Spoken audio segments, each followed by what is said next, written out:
Love. It is Last Call Sunday. I'm the prop queen, Ariel Epstein, finally back here in New York City and on the East Coast, ready to give you guys some winners here on WagerTalk's Last Call. We've got great guests today. As always, it's Gianni the Greek joining us from Las Vegas, telling you where all the sharp action's coming in. The Steam Room will be live today, and we've got a special offer today, which I'll get to in a second. John Murray from the Westgate Superbook going to give us all the needs. We know how much my favorite group chat loves the needs. So we got the needs of the day for the Superbook over there at the Westgate in Las Vegas. Ronald Kabang going to join the show and end this show with a bang. We'll talk some NFL. We'll talk maybe a little NBA.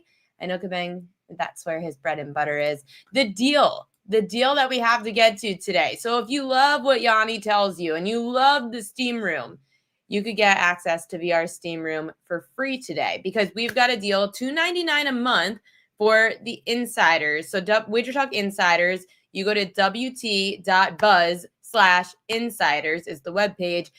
You get the VR Steam Room today for free. But what does the $2.99 a month give you? Well, it gives you early access to shows like Bet On It and specialty segments. So I actually was texting Kelly a few weeks ago when this was new, and I said, Kel, why can't I access Bet On It yet? And she said, oh, because our insiders get it first and then you guys get it later.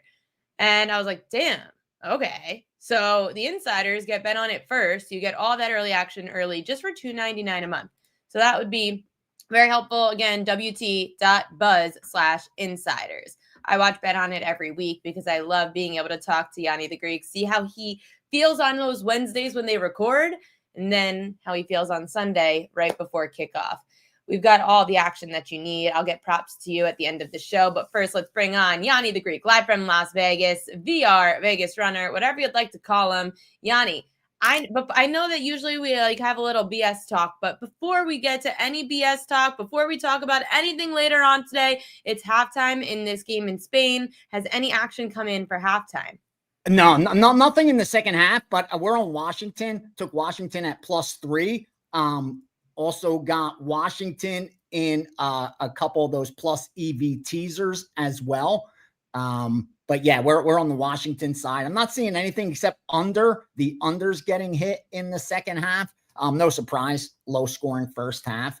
But yeah, I like Washington. I don't like the second half line now because they're -0.5 in the second half. Tells you at +3 we got a good bet. So hopefully we start off with a 4% winner. You got me at a good time, Ariel. I'm coming off a huge weekend. I said coming in, I've won coming into this week. I had won like 10 of 11 weeks in college football. I had and I'm coming off a losing week. I'm going to progress towards the mean. That's exactly what we should do.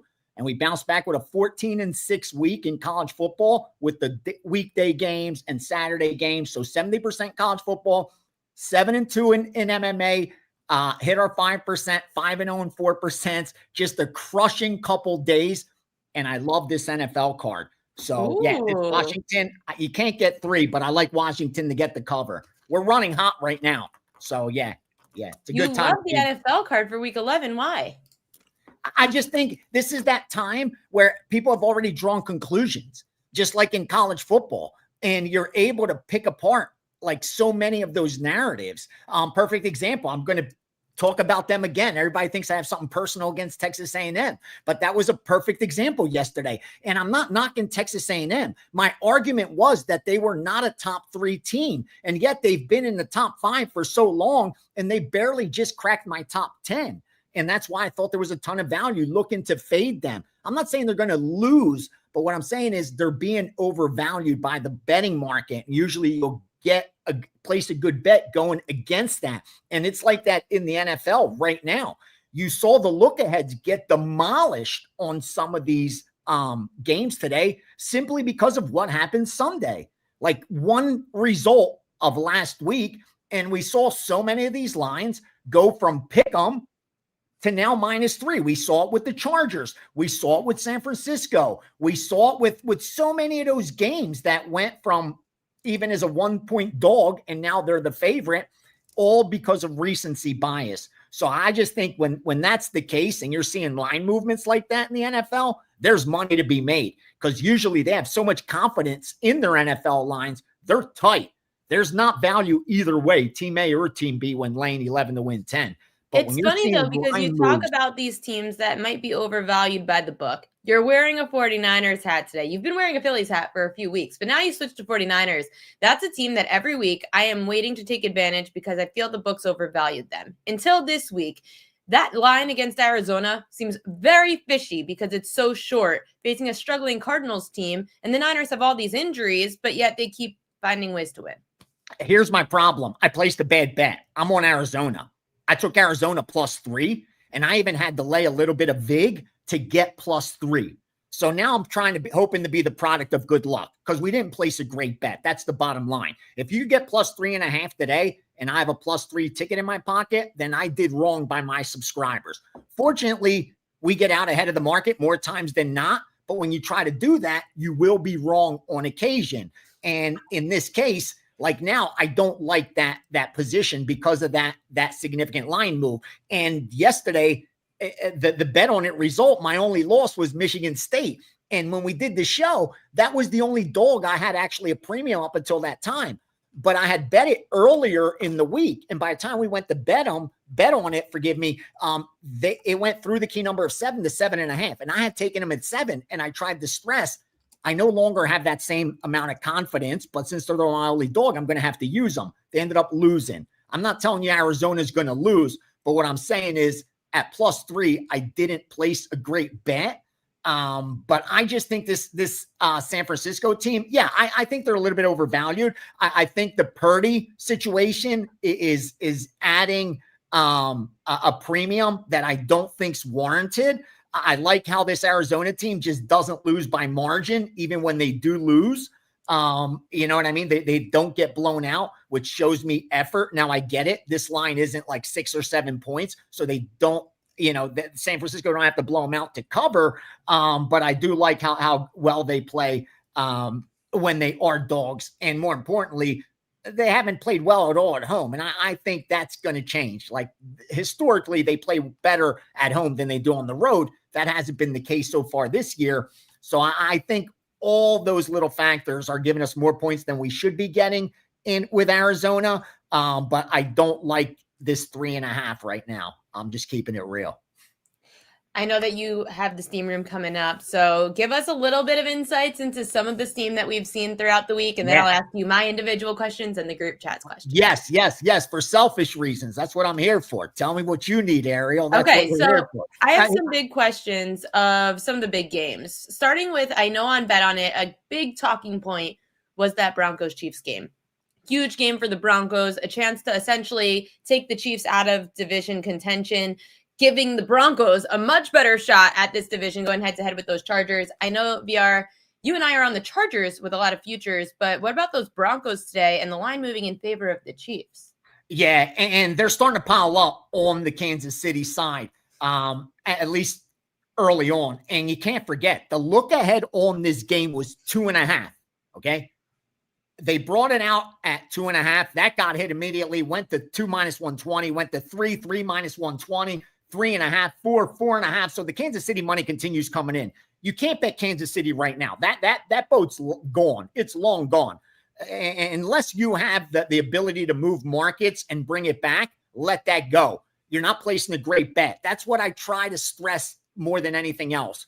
Regardless of whether Kansas City goes out there and covers this game, it's not a good bet right now. Why? Because we have line movement all week. Meaning I could have got a much better bet if I placed it any time other than today. So why would I want to place it today? Again, I'm just not getting the best of it. The only way I'd be getting the best of it with Kansas City is if this line closes 6. And I don't think that's going to happen. So it gives me one choice. Do I like Denver or don't I like Denver? Well, here's what I know about Denver. They have a strong home field advantage. They always have. But more importantly, this year, they haven't lost a single game at home compared to being only 3-2 on the road. So obviously, strong home field advantage. Then look at the split for Kansas City. 4-1 at home, 1-3 on the road. So the split heavily favors the Denver Broncos. I look at the head-to-head matchup. Denver's won 2 of the last 3 against them. More importantly, even when Denver's lost, they covered plenty of games. They've covered, in fact, 6 of the last 10. So they've been profitable against Kansas City. right now for me, it's Denver or pass automatically. There's no way you could get me to bet Kansas City because I just don't bet bad numbers. And right now, that's exactly what you're getting with Kansas City. So for me, it's take the 4.5 with the Denver Broncos or leave it alone. I haven't bet it yet, but I like the Broncos.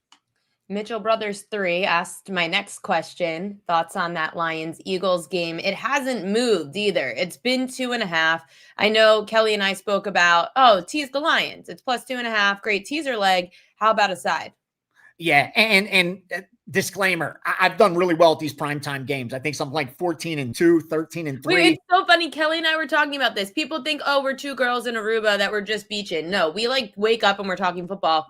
I said to her, it's hard when you guys on Bet On It have to talk about primetime games all the time. She said, yeah, VR felt that way. And his primetime games have been absolutely crushing it. Yeah, the TV, I've been just on fire with these freaking TV games. But the disclaimer is I get really good confirmation late because I've gotten really good at deciphering based on what happens earlier. So I kind of wait to see what happens during the day. Make a long story short, here's what I have going in. I just don't want to paint myself in a corner and say I like the over and then end up firing a 4% play on the under. But here's what I can tell you. The under has gotten steam. There's a lot of sharp money that has come in on the under with Philadelphia and Detroit. No surprise, the public's going to bet that one over. So that's going to balance out that total. That's not why you're not seeing huge line movements. As far as the side goes, also saw sharp money on Philadelphia at -1.5 and -2. That's why you're looking at 2.5 and juiced at most of the sharp shops. The key is it getting to 3? If it gets to 3, I think it makes a really strong case for Philadelphia. Meaning if you're willing to if the market's given Detroit 3 points in Philly, when on paper, Detroit's the number 1 power rated team, at least in my power ratings, it tells you there's a lot of sharp money defending that Philadelphia at anything less than a field goal. I don't disagree with Kelly's move on taking Detroit up to 8.5, especially with the total being hit down towards the under. I lean Philadelphia, but that has nothing to do with my teasers. Teasers are simply bet because you have the number and you're placing a plus EV bet. Your opinion shouldn't come into the picture at all when you're placing teasers. So I do lean Detroit on the teaser side, but I like Philadelphia for the game. They're coming in hot. Won 3 straight games, covered 3 straight games. Usually you're going to be a little overvalued in that spot, but because it's Detroit on the other side of the football, that's not the case. So you were getting Philly at a discount. That's not discounted no more. That's the problem I'm having. Like if I got down on Philly on the money line when this first opened up, I'd kick my feet up regardless of outcome. I placed a great bet. Right now, if I bet Philly, unless it closes 3, I didn't really place a great bet, but I do lean the Philadelphia side right now, hoping to get some kind of confirmation, maybe even on the total, because again, prime time has been where the money is, and so far we have a difference of opinion. Sharps under, public over. See where that takes us. Bucks Bills. That's one of the biggest games at the 1 p.m. Eastern time slate. Steam is on the Bills -5.5 to 6.5. Total dropping though 50.5 to 46.5. What are you seeing on this Bucks-Bills game, Yanni? Again, I wonder if it's weather-related out there in Buffalo. Obviously, winter time. We got to start paying attention to that with the totals. But again, with the weather, unless you get out ahead of the weather, it really doesn't matter after the adjustments made. Like if you got under 49.5 and now it's 46.5 because of the weather, you placed a great bet. But going under 46.5 because the weather's bad, the value is no longer there. That was at 48.5, 49.5, 47.5. See where I'm going with that. As far as the side goes, I like Tampa Bay. I haven't gotten to the window with it because of the sharp money I'm respecting on the Buffalo Bills side. Mm-hmm. But here's the thing. You got a huge advantage on the quarterback side. I know Mayfield has been playing good, but when you look at his passing success rate, he's in the bottom 5 of the NFL. That's keeping me off of Tampa Bay. And also Buffalo coming in off a loss where they got blown out by Miami as 8-point favorites. Like that's what's kept me off it. Gun the head. I think the sharp side gets it done, Buffalo. But where this line sits right now, I just can't get to the window with them. Another game, and this one the chat just brought up. Let me see who just brought it up. Now the chat. Oh, David Talk. Jags, San Diego, well, LA. They moved from 1.5 to 3, the Chargers, and now that's the key number of 3 that I'm seeing. Jags, Chargers, what do you say? Yeah, they'll always be San Diego to me. That's the always. I'm politically correct sometimes. Yeah. They're way up to 3 now, and like you said, the total's dropping also. I'd actually like the over. But again, you got to give respect when you're seeing that kind of line movement. And that kind of keeps me off of it. As far as the side goes, I'm not surprised that the lines moved on the Chargers. If the sharp money's gotten down on them, it's getting out ahead of the market. Why? Because you have a Chargers team that's coming in red hot. They've won 3 straight games. They've won 4 of their last 5. They've covered 2 out of their last 3. Across from them, Jacksonville, other than being home, what have they done? They've only had 1 cover since October 6th. Like they're not really been all that impressive. But I think this line's a little bit too high right now at 3. Again, in the NFL, these lines are so tight. Like a line movement like that, I don't think is warranted. I just don't see any reason why the Chargers should be a field goal favorite over Jacksonville. What would they be, a touchdown at home? I just don't see it. I mean, they were 3 against Pittsburgh.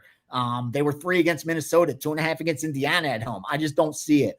So for me, I like the dog here, the home dog in the Jacksonville Jaguars, but I haven't bet this one either. The chat wants to know about Bears Vikings as well. Ooh, a lot of sharp money on Minnesota. Ooh. A lot of public money on Minnesota also. This is one where you have everybody on an island. And why isn't this a 3? Why did it get to 3? And someone in the chat said they could grab a 3 right now. Yeah, because it's gone to 3. Exactly. It's gone to 3. And yet it kept getting picked off. It went to 3 this morning at certain spots. It got picked off. So someone's out there, some group's out there that thinks at +3, Chicago's the side. And it looks like the books kind of like that as well, because they're letting you come in at 2.5. Like, again, some of the shops are at 3, but there's still plenty of 2.5s out there. And for me, that's a telling sign. I don't have any confidence in betting Minnesota when I see the market like this. I mean, you have Chicago. They've just played better this year. Like, this is more on you're more or less guessing that Minnesota is the better team because they haven't done it on paper. So like you're going way out there on that risk curve, guessing that they're going to produce when they haven't. And to me, I just don't see it. Again, I respect the short money on Minnesota, but I don't like that side. We haven't talked about this big game, Seattle Rams, and then you know that the last question I'm going to ask you is going to be about my Ravens and Browns, because I know you like the Brownies this week, Yanni, and the last thing I need for my first day back in New York after being in a relaxing vacation in Aruba for 2 weeks is to watch my Ravens lose. Living the dream. Living the dream. Live in the dream. Good for you. Now, you're getting good two-way action on this game. Which one, sure. Rams Seattle or Browns Ravens? Rams Seattle. Okay, yeah. Where it sits now.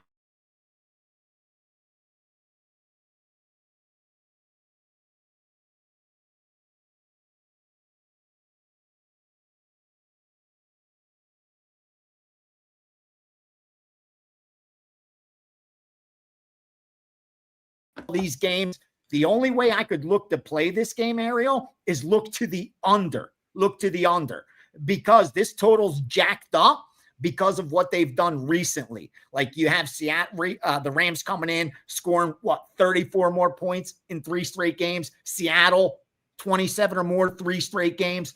But when you look at head to head, other than the January game that went over, and that total was only 38.5, let's not forget, it was an under series, like 4 straight unders with not all that high totals. This total's jacked for these two teams. Remember, last year's total was 38.5. It's now 48.5. Big adjustment. I don't think it's warranted. I like the under. Cleveland, listen, man, I like the Brownies here, and here's why. I understand that the excitement for Baltimore and having Lamar Jackson back. I get how big of a piece he is, but I do think that, like most quarterbacks, they're overvaluing his actual worth to the betting line. And with Cleveland, they've just played them tough in this series. Not only have they covered against them, they've won straight up 5 of the last 10 games. So like this has been one of those series that has a bad team like Cleveland showing up for whatever reason. And now that it's over a touchdown, I locked it in at 8.5. So it shows you more sharp bettors agree with me with this line dropping. And with Baltimore coming in, covering games, winning and covering with Lamar back, I expected that this was going to be a nice high spread I could take advantage of. And like I said, as ugly, I can't really defend the Cleveland side. It's more of a fade of Baltimore than a bet on Cleveland. I like when it's the perfect storm and a fade on one and a bet on the other, but this isn't that case. I can't really defend Cleveland other than strength of schedule, but it's a fade of Baltimore, who I think the price isn't warranted. And we got a good bet at 8.5 at 7.5 now, so I'll take it. Yeah, it won't surprise me if the Ravens make me sweat this one after having exactly 2 good weeks. Yeah, it's hard to win and cover. All right, Washington up a touchdown. Yes, they are. I'm running hot, dude. I am running hot. And I just, in football, I'm feeling it. Like, there's nothing better when they're just jumping off the board. It's like in baseball when everyone says you're seeing it like a beach ball. Exactly. That's exactly what Yanni's doing at the moment. And you're like, nope. Okay, that one, and it's beautiful. I love how active the chat's been. And I know that VR, you've got the Steam Room coming up. What time? Where can everybody find the rest of your stuff that you're promoting? Top of the hour. We're going to go through every single NFL game as much as time permits, at least all the early games, sides, totals, player props. 15 minutes before kickoff, we will put together the plus EV teasers that have been money for us. And of course, any of the live bets that come in. And I'm there to answer all your questions. We get to celebrate our results of late and focus on what's ahead, baby. Jump on board because there's a lot coming up between now and the end of the year. Do some damage, Ariel. Thank you for having me. Thanks so much, Yanni. Have a profitable Sunday. And everybody remember that you could join WagerTalk Insiders and you could get access for free to the Steam Room today, wt.buzz/insiders. It's only $2.99 a month, early access to shows like Bet On It and some specialty segments. So today you get that free access to VR Steam Room right after we end here on Last Call. Coming up now, we've got my great friend, John Murray, joining us from over at the Superbook in Las Vegas. I'm back in New York, by the way, JM. How was Aruba? It was amazing. Your girl Kelly and I, we had a great time. She ends up hitting. Did you see that she ended up using the Pats in that like NFL slot game? She ended up winning. Why didn't you appear on the Kelly and Murray show on Thursday? I was working. You guys did the show while I did my show. You were doing a show at the same time? Yeah. Wow. Okay, that's a pretty good excuse. I kicked her out to the balcony because she did way more shows than me this week. So I told her that she had to go to the balcony. I'm just using the inside room.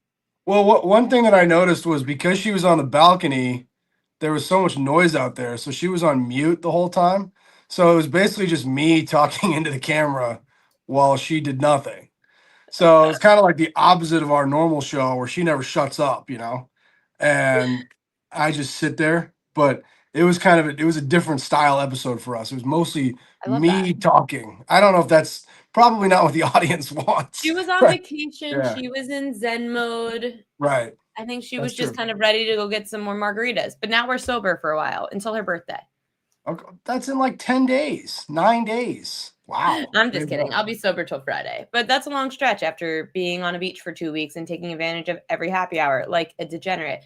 Let's get to the needs of the day because the group chat keeps asking. I told them 11:20 a.m. Eastern time. So they're like, where are the needs, JM? What are they?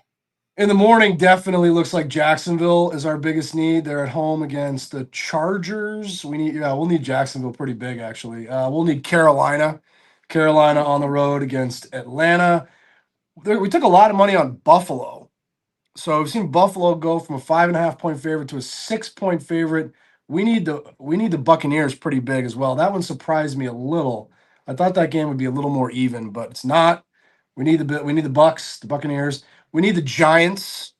The Giants at home against Green Bay. That's so fun. Yeah. Oh, I can't wait. Oh, I love Jameis Winston. I forgot about that for a second there. Yeah, we will. So let's talk about the afternoon because We don't win afternoon games. We lose every afternoon game every week for as long as I can remember. We lost them all last week. We will need Arizona.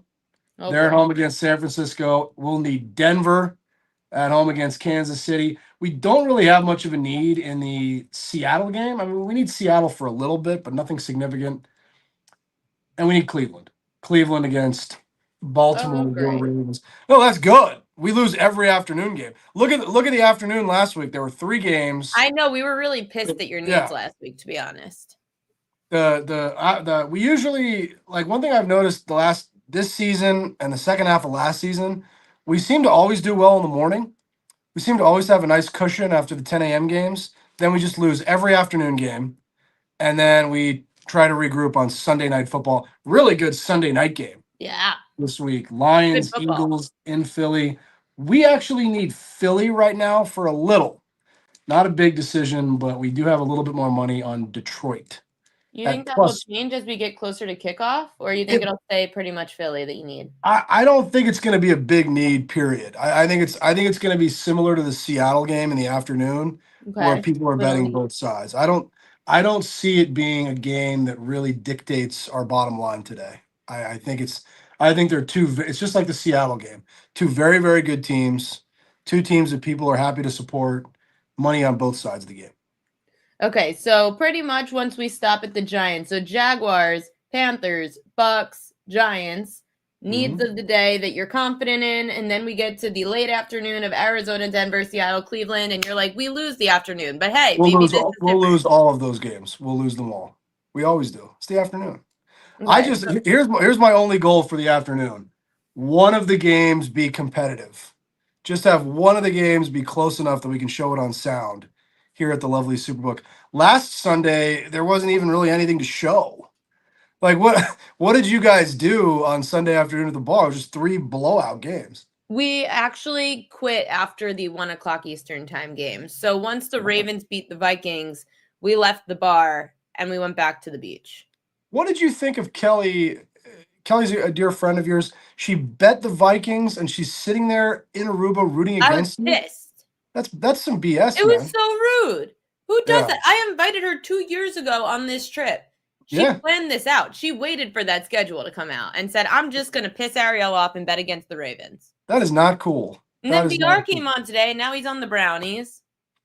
Yeah, well, the sharp guys, they bet the Browns every week. I mean, that's Well, they not- also have been betting the Titans every week. yeah, that that's one true. also was And moving. I think that's a bit of a surprise. All kidding aside, we don't really have much of a decision on that game. And I would have thought, looking at the board, like if we went back I to saw that Monday, line move like 2-3 points throughout the week. yeah, we did have. Well, there's been some sharp groups taking 6 and 5.5, but we don't really have a decision because there was some money laid at -5.5 on Houston. I would have expected that to be a big need because Tennessee is almost always a big need, especially when they're a relatively short dog, 5-point dog in this case. But it's not. There's just not a lot of money on that game. There's not a lot of interest in that game. Huh. Well, that one is ugly. So I'm That gonna is stay away ugly. from I that. have no interest in that game. No, I have zero interest in I that could care game. less about that game. The 49ers and Cardinals one was interesting to me too, JM, because every week I feel like, okay, the 49ers injuries are going to catch up. They're going to catch up. Every week the 49ers find a way. And yet the Cardinals get absolutely demolished last week by the Seahawks. And here we are with a 3-point spread against the Niners.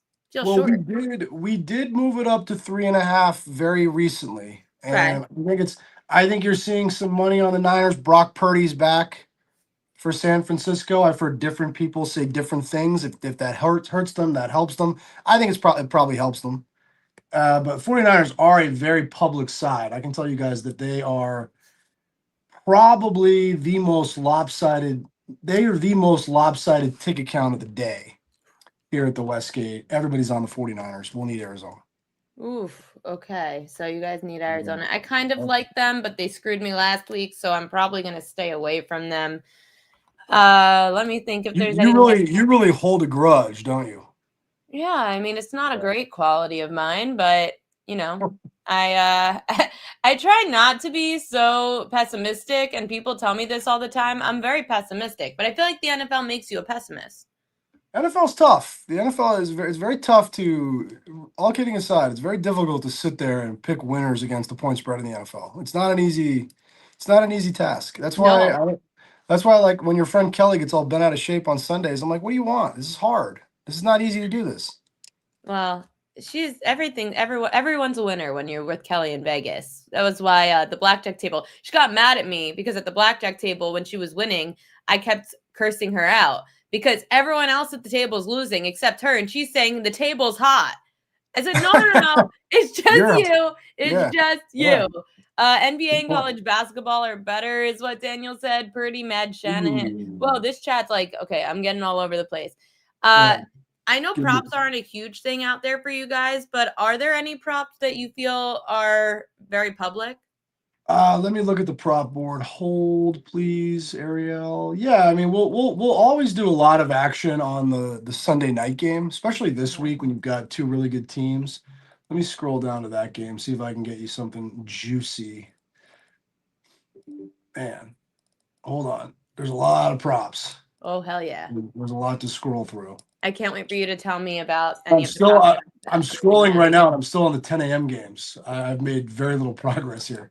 Should have asked me before the show started. Sorry, I'll It's remember okay. next It's okay. time. No, I you're will okay. remember to ask. Boy, sorry. Hold on. Hold, please. No problem. Ask another question while I scroll through all these games. Richard Lockhart asked, what's the biggest dog that you guys need to win outright? I assume that's Jacksonville.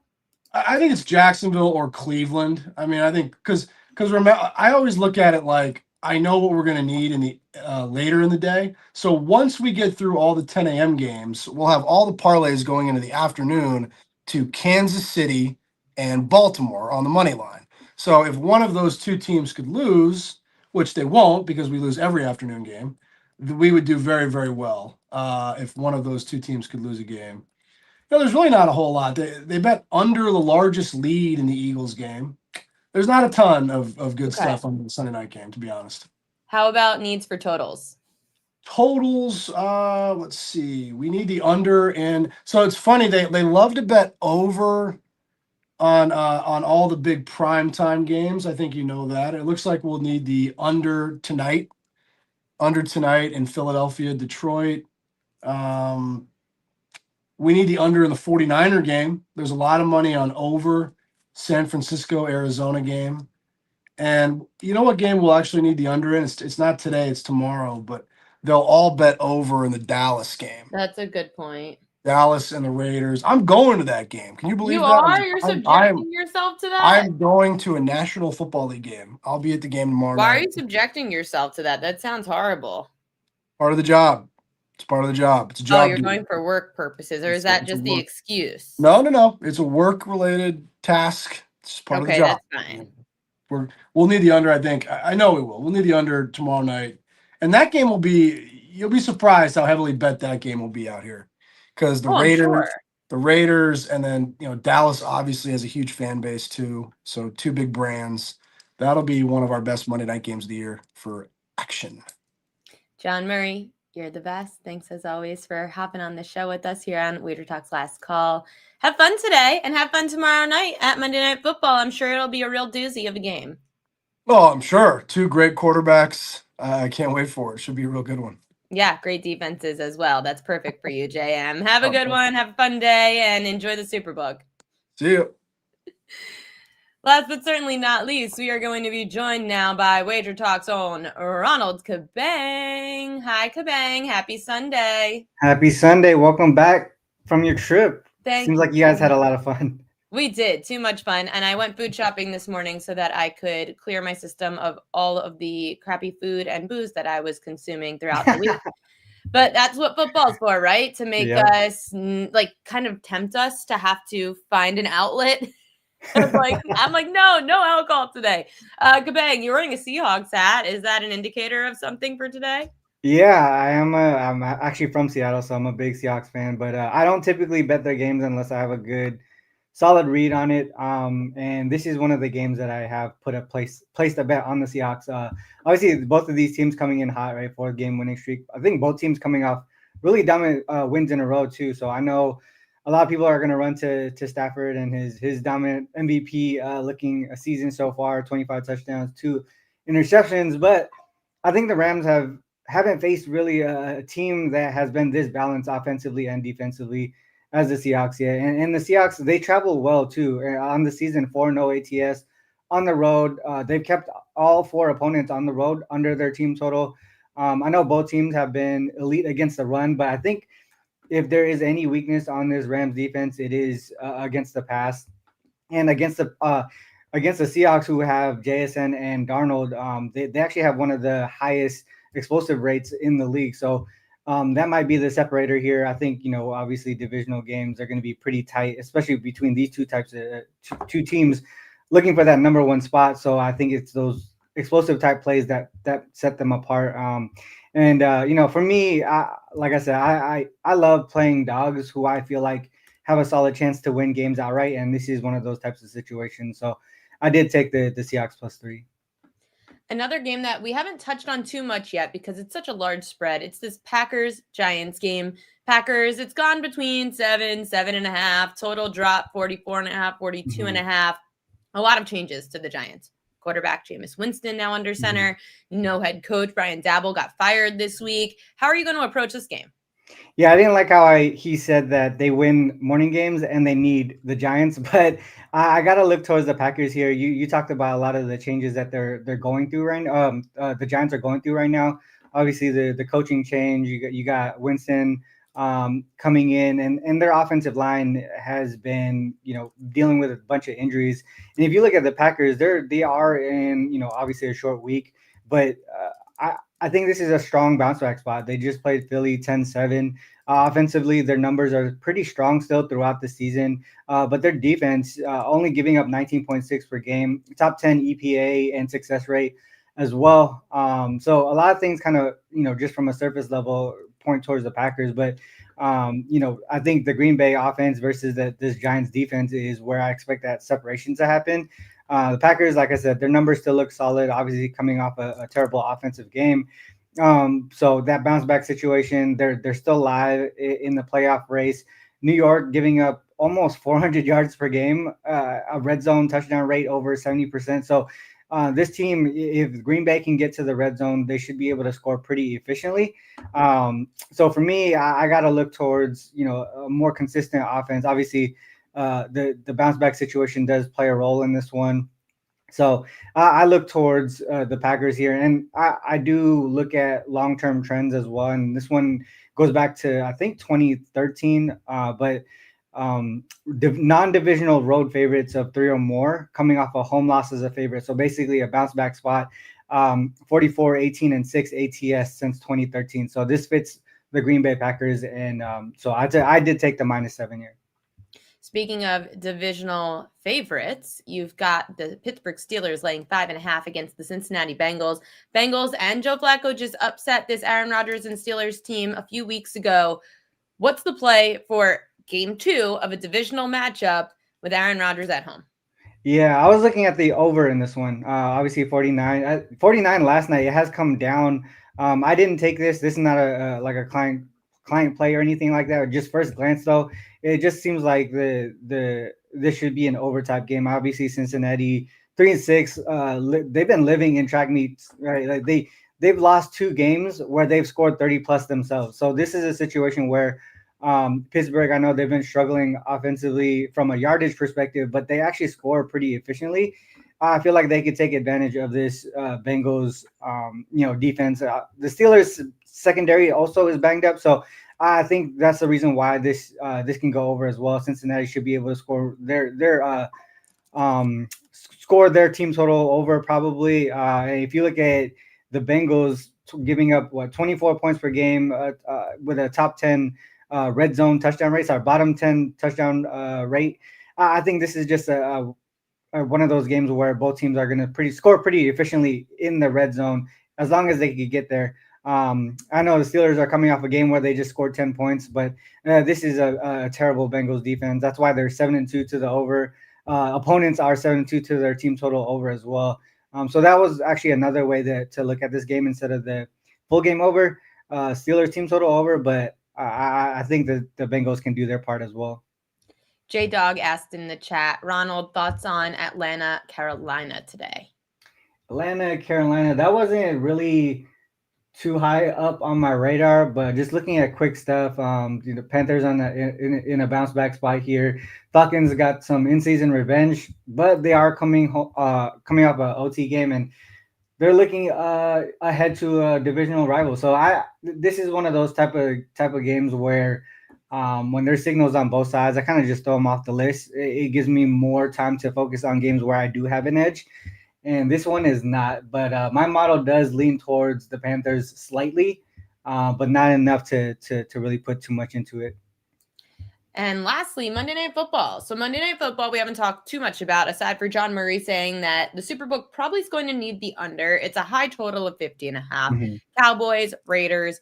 The public's going to assume two bad defenses, a lot of points, especially for the Cowboys offense. Mm-hmm. How would you play Cowboys, Raiders Monday Night Football?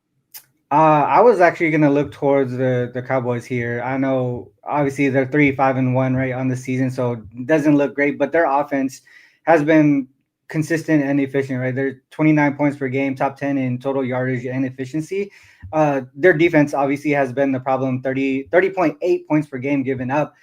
Vegas is on the opposite side, right? Their offense is struggling. They've only won 2 of their 9 games, so I think they just put up 10 points in Denver as well. So their offense is really on the opposite side of this Cowboys team. And for me, what I'm looking at here from a data standpoint, the offensive edge is just so much cleaner for the Dallas side.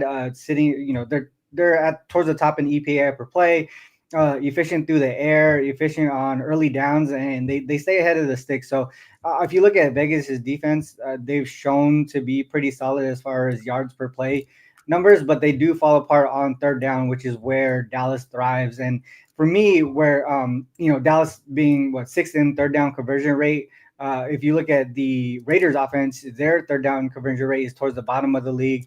I think they're only averaging less than 17 points per game or something so far this season. So there's not a lot of upside or even positive regression that pops up for this Raiders side.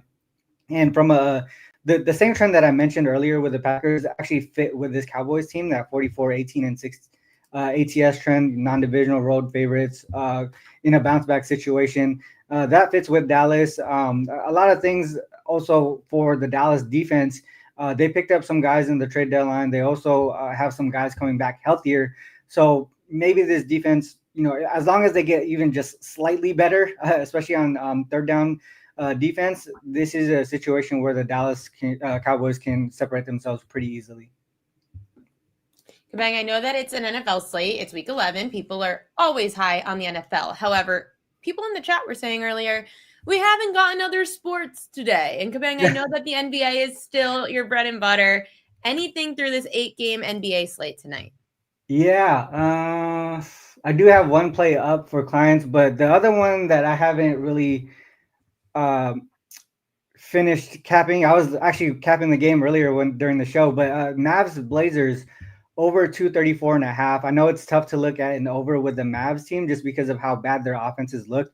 If you look at just surface level numbers, 30th in offensive rating and points per game, but from a trend perspective, they're 4-8 to the over, meaning they've gone under, majority of the time. But all 4 of their overs this season have come as home underdogs, which is the situation they're in today. Blazers have been a solid over team, 9-3 to the over this season, including 5 and over as favorites. And that obviously they're favored today. I mentioned the Mavs' poor offensive numbers, but the Blazers defense is just 22nd in defensive rating. Both teams top 5 in pace on the season. So a lot of things.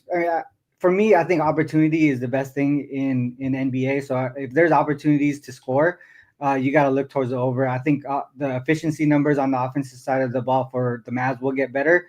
I think from a prop perspective, I think Flag had 0 assists in his last game. But when you get guys like Gafford and Lively back and AD whenever he gets back, he's one of those players who can be a lot, be the pick and roll and the assist guy on the lob threat. He could do a lot of things just because of how versatile he is.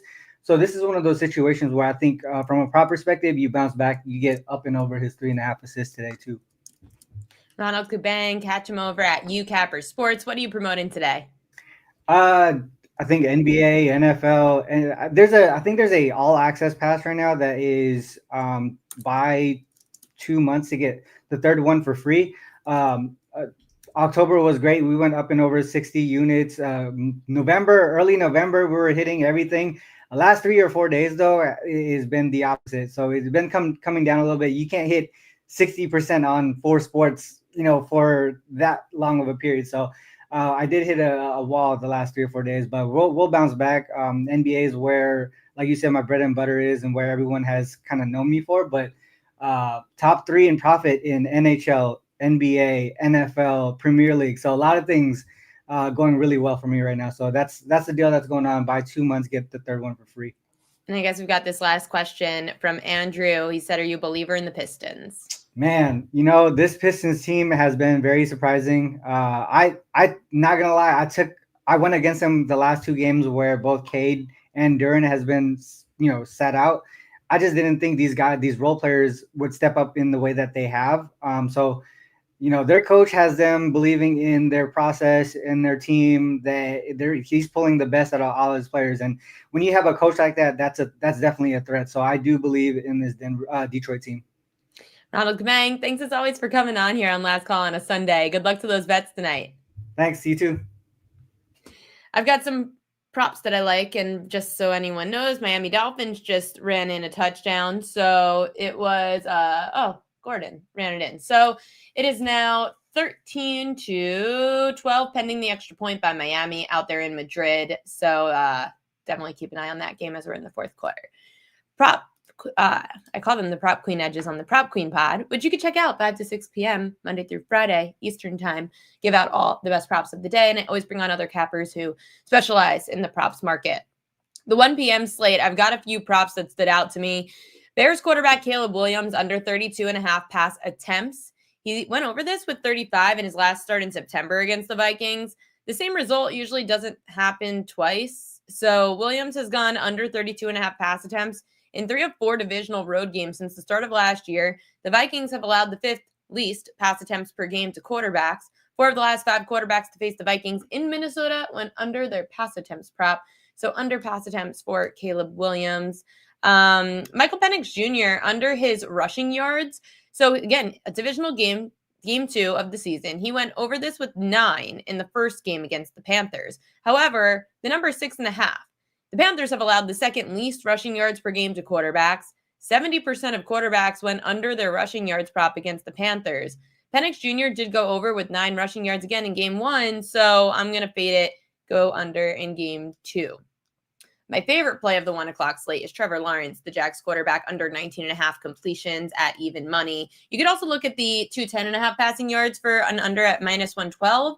Since the start of last season, Trevor Lawrence is averaging just under 16 completions, just under 28 pass attempts, and 189 passing yards when facing a top 10 pass D. The Chargers have allowed the 5th least completions and 5th least passing yards per game this season. It's why 70% of the quarterbacks have gone under their completions and passing yards prop when facing the Chargers. So those are 3 plays that you could take a look at for the 1 p.m. Eastern Time slate. If you want any more, then you could go to thepropqueen.com. I always, on the newsletter, am giving out to all the subscribers on Sundays. Everybody gets every prop that I like on the board. It doesn't mean I bet them all. I just give you my long list, because sometimes you all know you have a long list. You condense it and you end up leaving off some winners. So I just give you guys every edge that I see in the market in the propqueen.com newsletter. And you could pay $8.99 a month or $17.99 a month, depending if you want 1 or 2 newsletters a day. And I'll give you guys all the updates on the propqueen.com for the best prop edges. If you guys do want some more VR, because I know the chat wants some more VR, he is coming up in 10 minutes on the Steam Room. And again, it is a free offer today. So you get access for free to VR's Steam Room right after last call. And then go to wt.buzz/insiders. It's $2.99 a month, $2.99 a month. You get early access to shows like Bet On It and some specialty segments. And today you get free access to VR's Steam Room, and you guys will get everything on the board. He's going through every single game. So if you missed any and you guys want more VR, head over to the Steam Room at noon Eastern time in about 9 minutes. Here on WagerTalk's Last Call, we were joined today by VR, John Murray, Ronald Kabang. Thank you to all our guests. Thank you to everybody in the comment section for contributing to the show today. If you can, please go to the YouTube page over at WagerTalk and like and subscribe. It really means a lot for you guys interacting with us and continuing to help grow the WagerTalk family. For me, the prop queen, Ariel Epstein, that is it. We will see you guys next week here on WagerTalk's Last Call.